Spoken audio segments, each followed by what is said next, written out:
Hello. Some of y'all might know me, some of y'all may not.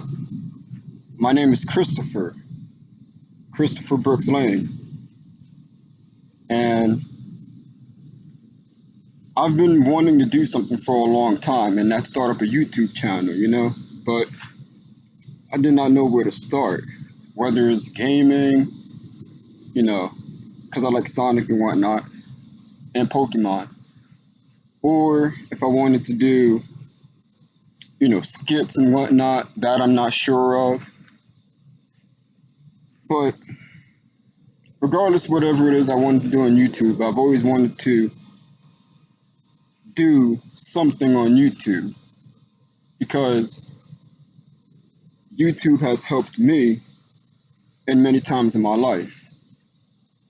I grew up in Brooklyn, New York, and out in Brooklyn, sometimes starting from fourth grade up, I used to go to the library with my friends. We log on to the computer, and we'd be playing Mega Man Battle Network, 4 and 6 primarily. And when we got to the final boss fight, we didn't know how to, beat it. So what did we do? We went to YouTube. This is like maybe 2004, 2005 YouTube. Shout out to whoever knows about that back then. Crazy times, I tell you. But anyways, even in school, when I moved out here to Maryland, that's where I'm at now.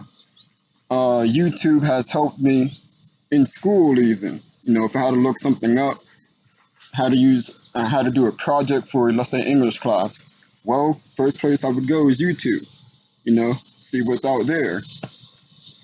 Did it help a lot? Nah, not really, but the information was there through YouTube thanks to Google, so what I'm really getting at is I feel like YouTube has been such a positive platform despite all the flack that we know of. And I would like to utilize YouTube to promote myself pretty much. I mean, let's be honest. That's what I'm doing, promoting myself. But I'm not just looking at it for monetary reasons. So the main reason why I'm here today is to talk about my dreadlock journey. So, let me take it back.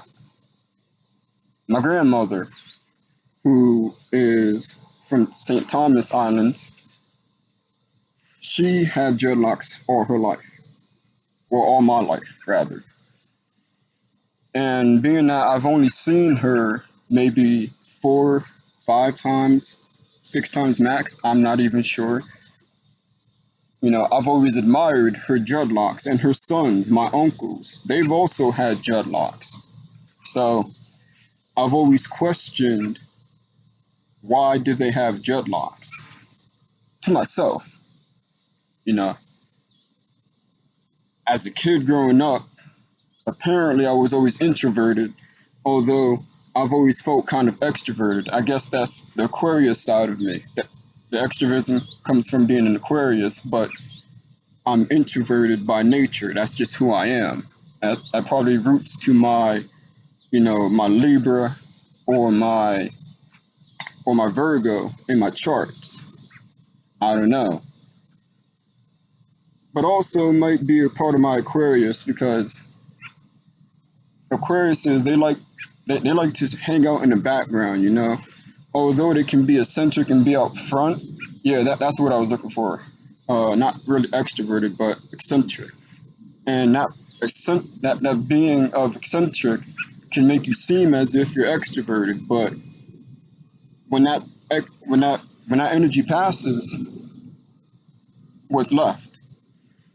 The natural introverted me. So I've never really questioned, why do they have dreads. Also, being that I'm also adopted, my adoptive mother for most of my life had dreads too. And I've never really questioned her why she had dreads, but I've accepted it as a form of hair that we melanated people have. So I told myself that eventually one day I will have dreads, although I never really acted upon it. So fast forward to this year, or rather late last year, I made the decision to grow out my hair. If you know me, and being that some of you guys that might be watching this don't, I'm a lazy person, kind of. I like to take things slow sometimes, you know. And when it came to my dreadlocks that I wanted to grow, I really did not know which way to go about it. You know, I'm not the type of person that's going to sit down and twist my hair all day because that's just not me, you know. Although my hands tend to go to my hair every so often and twist, that's something I can't see myself doing in order to fully dread my hair. So I was like, I sat down one day and I was really wondering, well, what is it I can do? Hold on.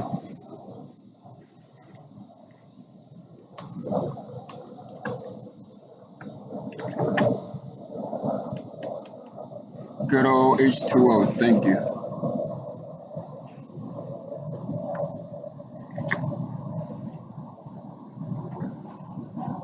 That water is alkaline, by the way. The only water we should be drinking. So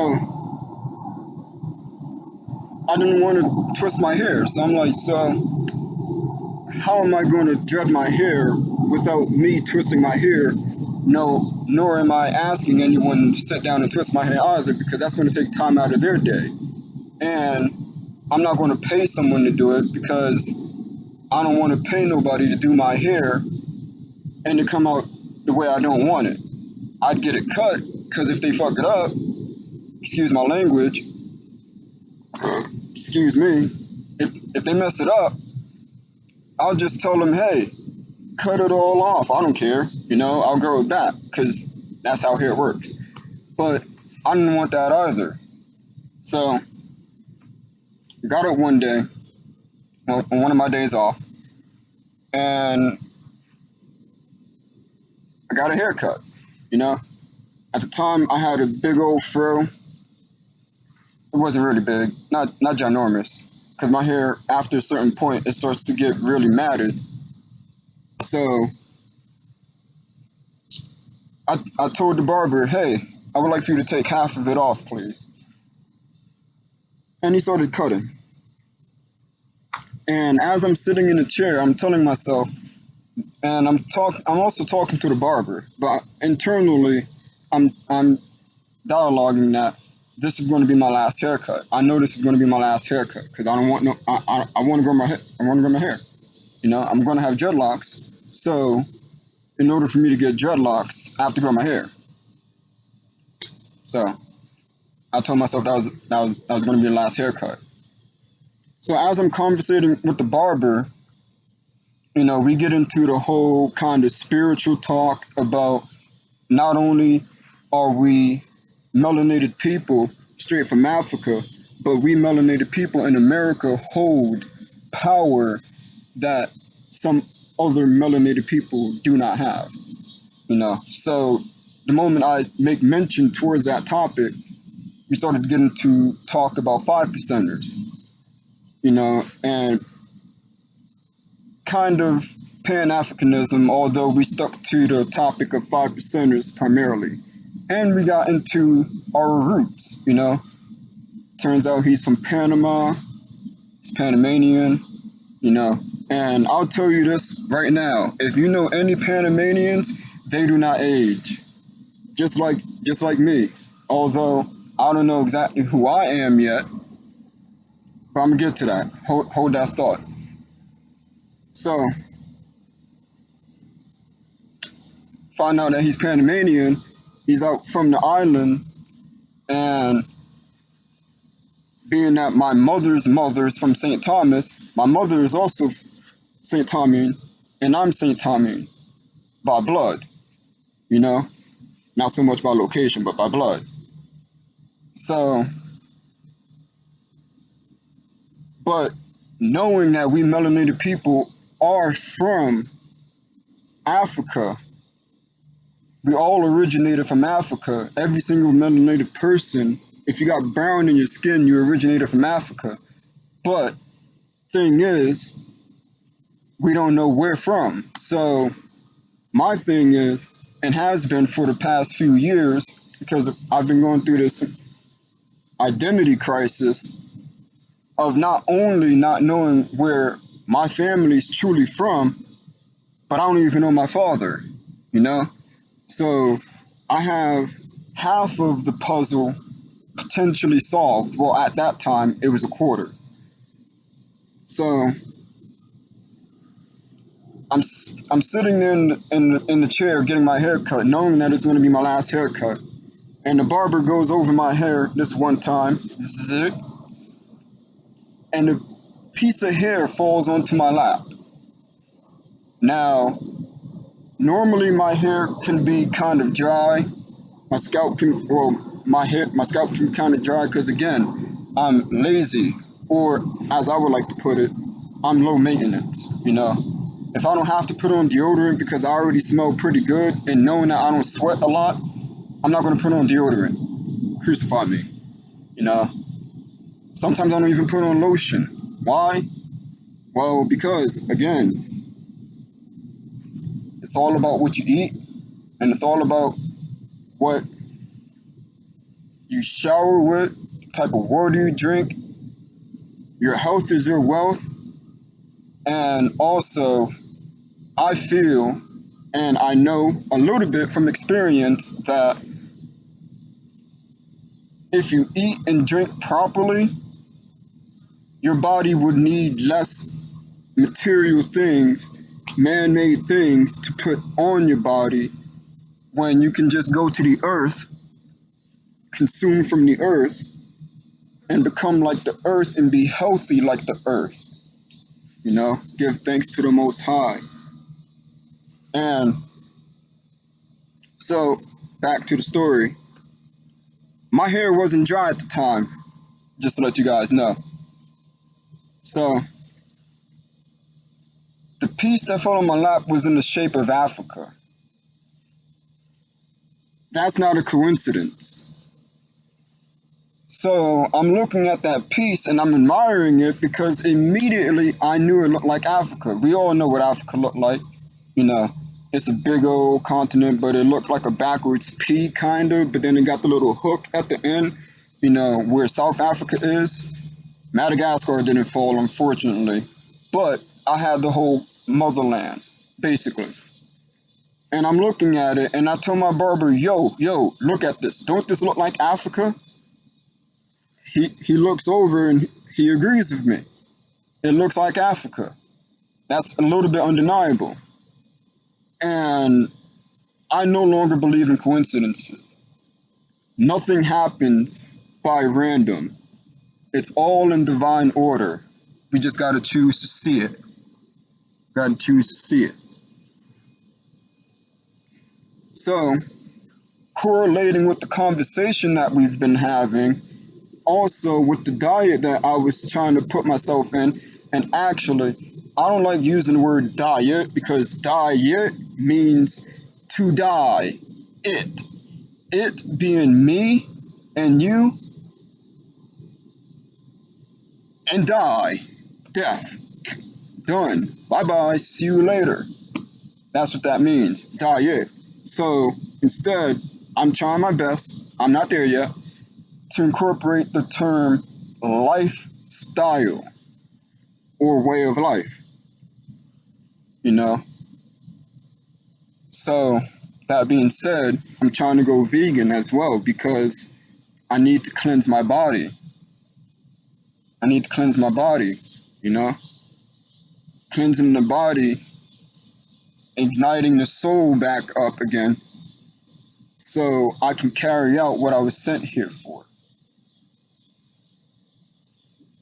So I'm looking at the piece of hair on my lap now, admiring it, as I'm getting my hair cut for the last time. And all of a sudden, two pieces of dry skin, dandruff, fall onto that piece of hair. That wasn't a coincidence. At least I don't think so. And specifically where those two pieces of dandruff fell was on the northeastern portion of Africa and northwestern portion of Africa. I don't know which countries they are because it's only a piece. It's not like it's detailed on the map or anything. Pinpoint, Pinterest drop, boom, there it is. No, that's not how it worked. But it did show me the radius of which it could be. But it's very interesting that it fell on the coast. So I have a mental image of that. I will never forget that moment. So I did a little bit of research. Of course, a year later, I gotta live life. I'm not going to stay stuck in that moment. I'm going to keep going. I'm admiring my hair now that it's been cut for the last time. And the barber put me on to how to, twist up my hair. He told me to go right next door and buy this sponge.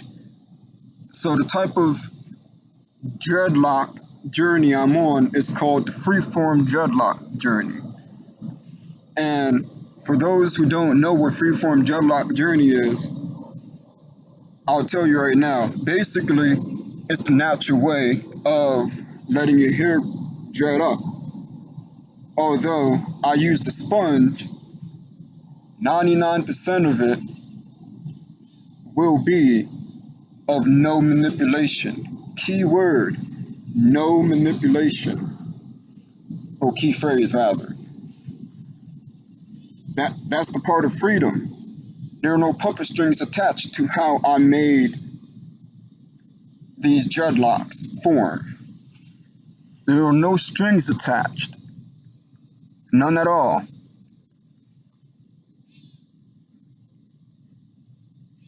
So, I would take the sponge after I got home, wash my hair, and go around my head like this. Like this.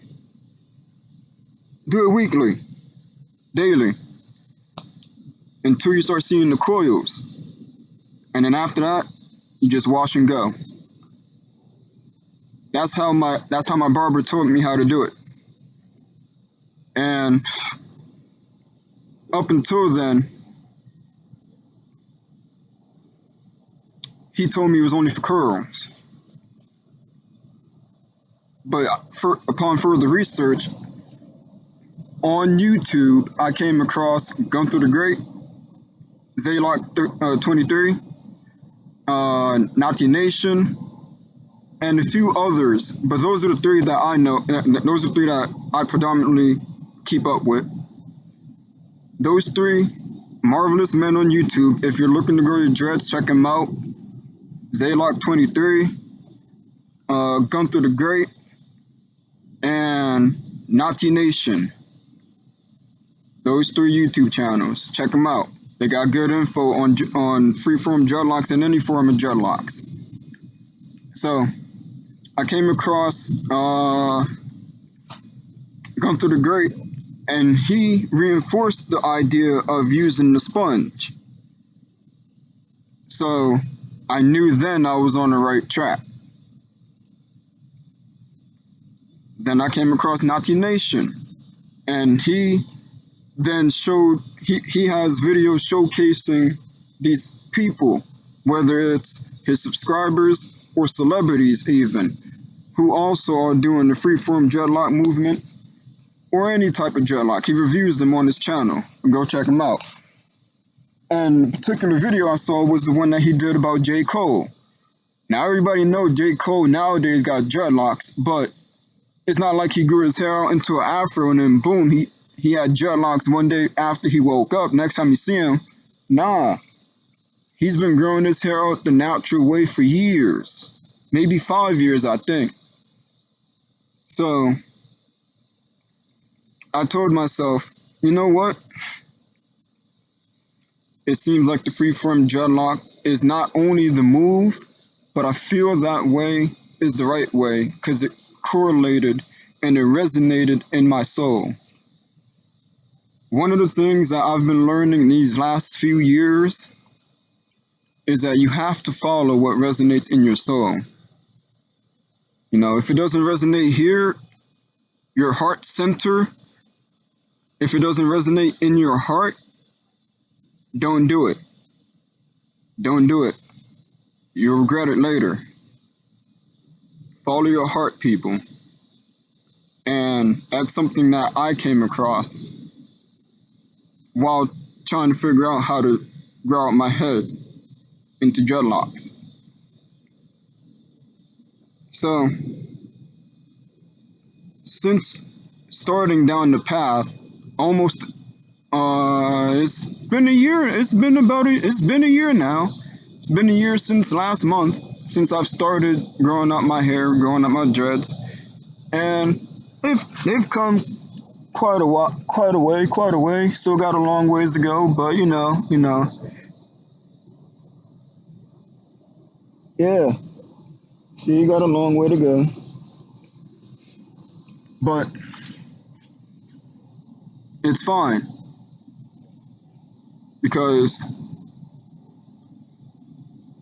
the number one thing that I've learned since starting these dreads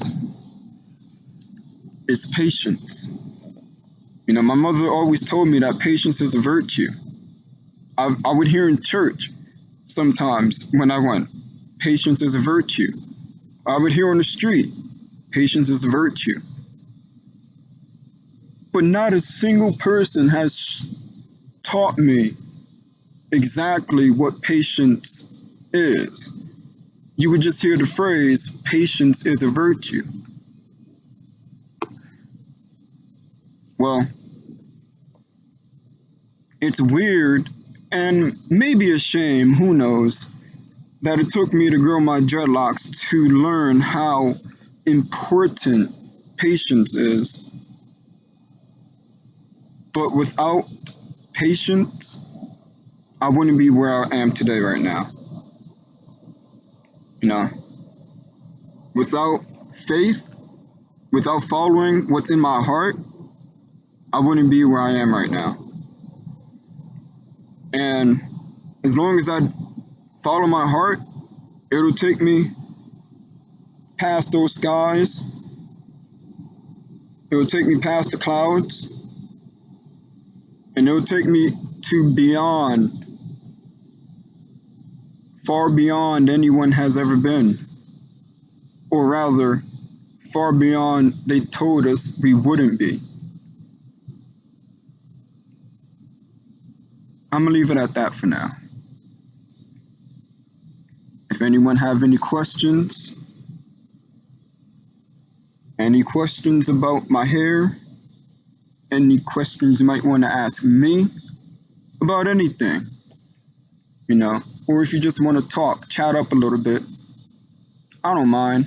You know, I think I'm a cool guy. Well, I know I'm a cool guy, but I don't like tooting my horn. But anyways, yeah, just, you know, message me, text me, you know. I'm not sure if I'm going to be putting this up on YouTube right away, but if I do, actually, no, I'm gonna put it up on YouTube. So for whoever watches this video and whoever made it this far and would like to hear more of my story and follow my journey down, or rather back up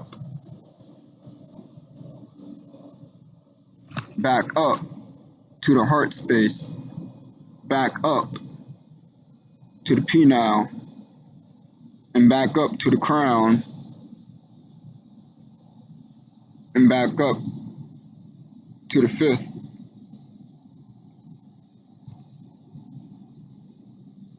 Like and subscribe. Ha ha ha.